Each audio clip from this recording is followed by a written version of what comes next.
Hello, আসসালামু আলাইকুম guys, কি অবস্থা? সবাই ভালো আছেন? তো আজকে আমার ভিডিওতে আসার কারণ হচ্ছে বাংলাদেশে রিসেন্টলি একটা গুজব ছড়াইছে যে বাংলাদেশে নাকি ওই যে মার্চ ফর গাজা আন্দোলনে ওই সৌদি সরকারকে কটূক্তি করায় সৌদি আরবে বাংলাদেশিদেরকে ধরে বাংলাদেশে পাঠাই দিচ্ছি, এরকম কিছু। আসলে এটা সম্পূর্ণ গুজব এন্ড ভুয়া। ঠিক আছে, আমি আপনাদেরকে সম্পূর্ণরূপে প্রমাণ দিয়ে দিই। ঠিক আছে, আমার কাছে একজন ইউটিউবার আছে বিন মিশাল। যারা সৌদি আরব থাকেন অথবা যারা বাংলাদেশে আছেন, আপনারা ইউটিউবে সার্চ করে দেখেন বিন মিশাল। ঠিক আছে, উনি সৌদি আরবের যত তথ্য নথ্য আছে সবকিছুই উনি জানে বা উনি প্রকাশ করে থাকে। এ হচ্ছে ওনার ইউটিউব চ্যানেলটা। ঠিক আছে, এ হচ্ছে ওনার ইউটিউব চ্যানেল। দেখেন উনি ভিডিওর মাধ্যমে কি বলেন। বিন মিশালের সঙ্গে এই সেই প্রমাণ, যে প্রমাণটার জন্য প্রত্যেক সপ্তাহে আমরা অপেক্ষা করি। তবে এই সপ্তাহে স্পেশাল আটক করা হয়েছিল। এর আগের সপ্তাহে 18,000, এর আগের সপ্তাহে 21,000, এর আগের সপ্তাহে প্রায় 19,000 লোক আটক হয়েছিল। অর্থাৎ প্রত্যেক সপ্তাহে কিন্তু সৌদিতে 18 থেকে 25,000 লোক আটক হয় প্রত্যেক সপ্তাহে। এই যে 20,688 লোক আটক হয়েছে, এখন কিছু গুজববাজ কি করবে, এটাকে বাংলাদেশি বলে প্রচার করবে। এখানে কোন দেশ উল্লেখ করা নেই, সমস্ত দেশের।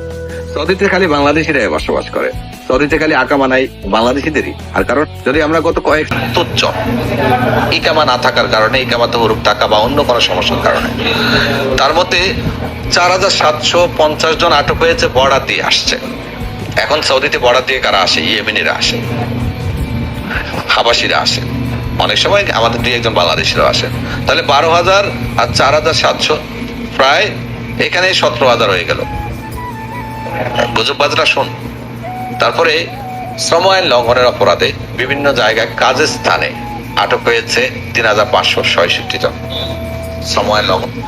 তো আপনারা তো শুনলেন, এখানে হচ্ছে অধিকাংশ লোকেরই ইকামা নাই, তার জন্য ধরা হয়েছে। আর যারা বলতেছে যে আমাদের বৈধ কাগজপত্র আছে, তারপরেও সৌদি সরকার বা সৌদির পুলিশ আমাদেরকে ধরে বাংলাদেশে পাঠাই দিছে, এটা হচ্ছে ভাইয়া সৌদি আরবের শ্রম আইন আছে। শ্রম আইনটা কি, আপনি যে মালিকের আন্ডারে আসবেন বা যেই কোম্পানির আন্ডারে আসবেন, যেই কফিলের আন্ডারে থাকবেন, ওই কোম্পানিতে আপনার জব করতে হইব, চাকরি বাকরি সবকিছু ওই কোম্পানিতেই করতে হবে। এখন দেখা গেছে যে বর্তমানে যেগুলো ফ্রি ভিসা বলা হয়, ঠিক আছে, কফিল এক জায়গার, মনে করেন আপনার কফিল হচ্ছে রিয়াদের, ঠিক আছে, আপনার কফিল রিয়াদ থাকে, আপনি কাজ করেন জেদ্দা থেকে। সেই মুহূর্তে যদি পুলিশ আপনাকে ধরে, তো ভাই এটা তো সৌদি শ্রম আইনের মধ্যে পড়ে অপরাধ। আপনি তো বাংলাদেশে পাঠাইবে ভাই, আপনার বৈধ কাগজপত্র থাকলেই তো হইব না, আপনি তো বৈধ কাজ করতে হইব, তাই না? এইসব যারা গুজব ছড়াইতেছে, বিশেষ করে আমি দেখলাম কালকে যমুনা টিভিও এরকম একটা শিরোনাম দিয়ে দিছে যে মার্চ ফোর্স গাজার জন্য নাকি সৌদির পুলিশে বাংলাদেশে পাঠাইতেছে। এটা ভাই সম্পূর্ণ ভুয়া। ঠিক আছে, যাদের বৈধ কাগজপত্র আছে ভাই, তারা বৈধ কাজ করতেছে না। কথা বুঝছেন? যারা বৈধ কাগজপত্র আছে তারা বৈধ কাজ করে না। ঠিক আছে, সৌদি আরবের ফ্রি ভিসা বলতে কোনো কিছু নাই। সৌদি আরবের যেই কফিলের আন্ডারে, যেই কোম্পানির আন্ডারে আসবেন, ওই কফিলে কাজ করতে হবে। আর তাছাড়া যদি আপনি পুলিশের হাতে পড়েন, অনেক সময় পুলিশরা পাঠায় না, মায়া করে পাঠায় না, আর অনেক সময় পাঠায় দেয় ভাই। ঠিক আছে, বর্তমানে পাঠায় দিতেছে, এটাই চলতেছে।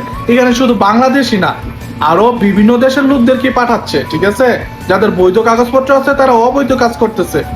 এটা হলে তো হইলো না, এরকম গুজব ভাই ছড়ায়েন না। ঠিক আছে, অনেকেই বিভ্রান্ত হয়, ঠিক আছে, অনেকেই টেনশনে থাকে, বা যারা নতুন আসবে তারাও চিন্তা ভাবনা করে যে এরকম করলে কি রকম। ঠিক আছে, এসব গুজবদারদের দ্বারে কাছেও আপনারা যাবেন না, এসব নিউজও শুনবেন না। ঠিক আছে, ভালো থাকবেন।